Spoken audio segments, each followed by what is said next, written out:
There's a year that should absolutely terrify Democrats. It's not 2024 or 2026 or even 2028, it's 2032. For decades now, the Census Bureau has been calculating the US's demographic tipping point. This is a measure of population distribution that imagines the place in the US where the population is evenly balanced in every direction. In 1800, the year of the first census, when the country was essentially just on the East Coast, the tipping point was in Maryland, near Baltimore. As the country expanded, it began to move west, and in recent decades, it zoomed both west and south, landing at its current spot here in Missouri. And that gives you a sense of how the population is moving in the US right now. Generally, northern and eastern states are shrinking relative to the overall population, while southern and western states are growing. There are a lot of reasons for this trend that we'll get into, but one thing that's not up for debate is that the population movement right now is a flashing red warning sign for Democrats. The reason is the 2030 reapportionment.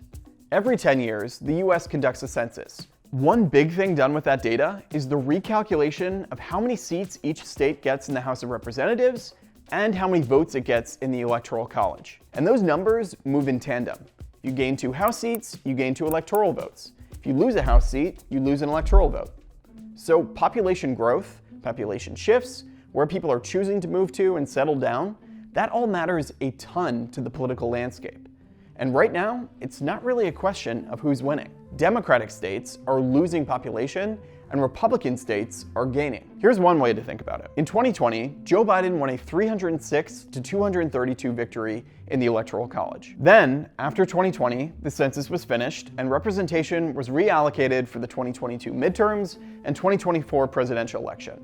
Under the new map, winning those same states would have shrunk Biden's victory margin by 6 electoral votes, to 303 to 235. And that's just the beginning. The next census will happen in 2030, and the map will again change for the 2032 presidential election. And right now, the outlook for that map is a disaster for Democrats. 2 different groups with opposite political leanings have estimations for what it will look like, and they're almost exactly the same. Ironically, the liberal group's map is slightly worse for Democrats. So, in the interest of argument, let's go with that one.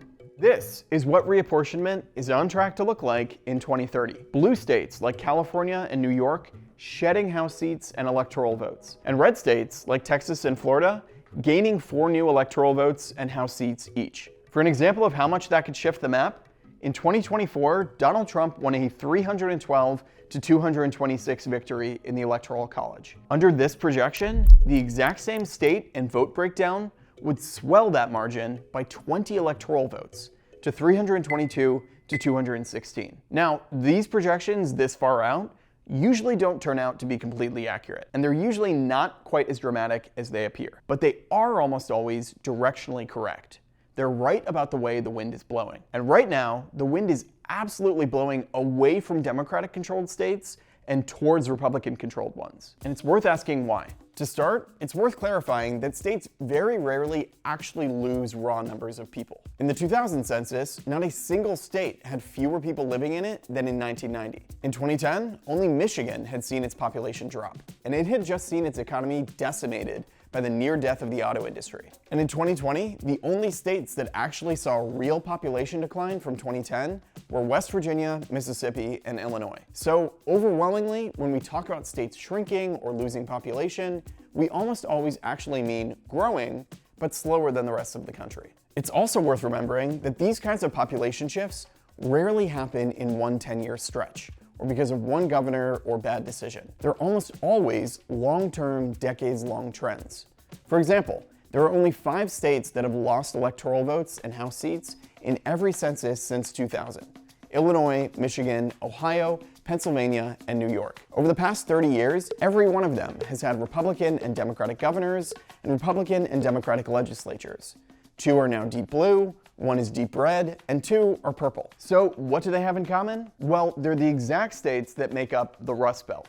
The states where steel production and industrial manufacturing were huge industries across the 20th century, before heavily declining in the 80s, 90s, and 2000s. That goes a long way towards explaining why they're consistently ones that don't grow as fast as the rest of the country.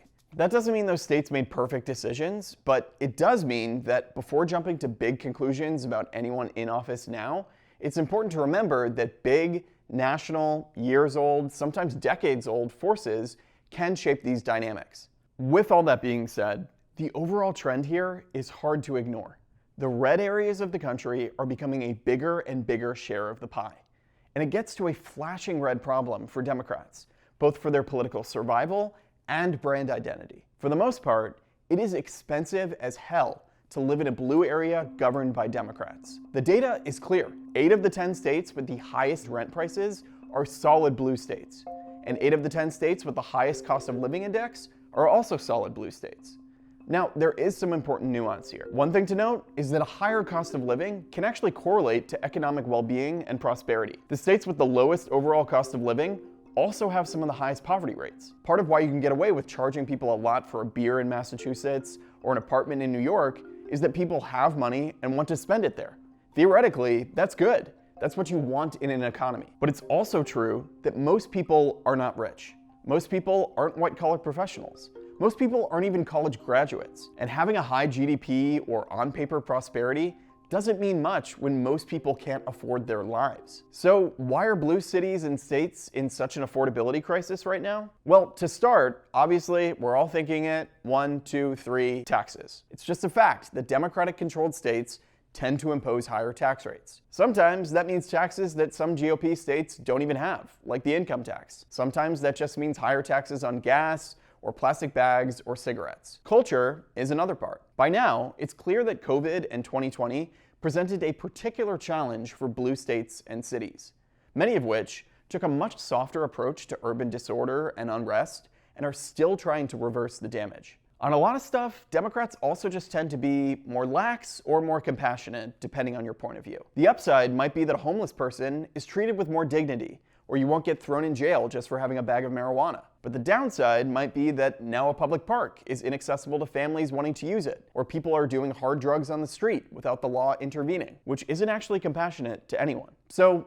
it's complex. But more than taxes or culture or anything else, the overwhelming majority of this issue stems from one big fact: housing. It has just become really expensive for people to buy or rent a place to live in many blue states. By any conceivable metric, the US overall is in an affordable housing crisis right now. The average renting American now spends over 30% of their income on rent. The ratio of income to housing prices is at a record high right now, and at its highest in blue states. Housing costs made up over a third of the inflation rate last year. Take housing out of it, and the inflation rate would already be back to pre-COVID levels. And that is way more in cities, including some cities in red states. But it is noticeably, disproportionately, undeniably worse in cities and suburbs in blue states. And we have clear data showing us that this has now become a direct drag on Democrats. An NBC analysis of the 2024 presidential race found that Trump made his biggest gains in the counties that have the worst housing markets. Remember those top 10 most expensive states and how 8 of them were blue states? 5 of those 8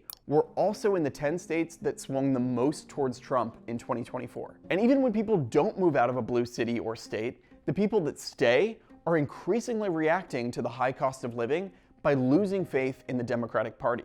Again, especially middle and working class people. It's not a coincidence that Trump's biggest gains in 2024 were in diverse working class congressional districts in California and the New York City area, places where the Democratic Party has full control and has failed to address the cost of living. And yes, there are all sorts of challenges to building in cities. For one, you can't just chop down some trees to make space. People are also way closer to each other, so the zoning and environmental impact issues can be bigger. But we also know that there is a way to address this in cities, mainly because many blue cities in red states have done it. Take Austin, which is the seat of a county that voted for Kamala Harris by almost 40 points. It's seen explosive growth over the past 15 years, partly because the city and state have been very successful at making housing more affordable. That's not because every landlord there suddenly became a socialist or because they banned BlackRock, but because they fundamentally just built more housing, making more space and lowering the prices. That's the kind of thing that makes families move there,